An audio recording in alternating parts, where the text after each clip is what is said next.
շատ է խոսվել այն մասին, որ Հայաստանի էլեկտրական ցանցերը Հայաստանի Հանրապետության քաղաքացիների, թոշակառուների վրա հավելագրումներ է արել մանկապարտեզների վրա, դպրոցների վրա, նույնիսկ հրապարակումներ են եղել, որ զորամասերի վրա հավելագրումներ արել, օգտվելով ձեր արձագանքի հնարավորությունից, պարոն Կարապետյան, խնդրում եմ, ասեք,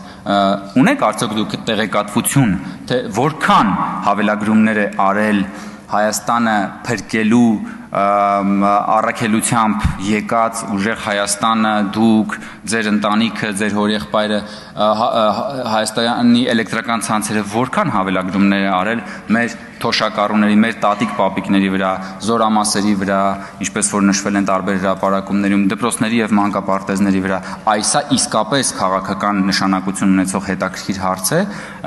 որը հաստատ հուզում է մեր հայրենակիցներին եւ ես վստահ եմ, որ դուք ունեք այդ տեղեկատվությունը, որովհետեւ ի տարբերություն ինձ, ով հայփոստի տնօրեն չի, դուք, պարոն Կարապետյան, եղել եք Հայաստանի էլեկտրական ցանցերի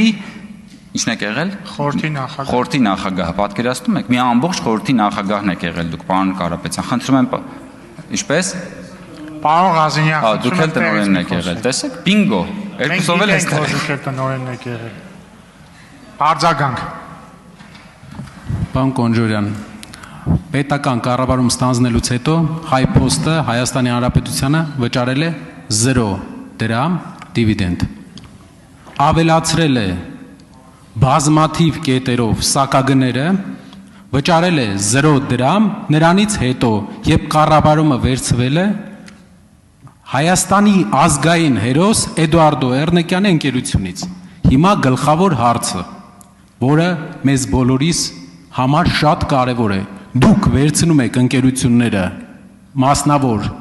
կառավարիչներից եւ սեփականատերերից, կառավարում եք, բարձրացնում եք սակագները, պետությունը ստանում է 0% շահաբաժին։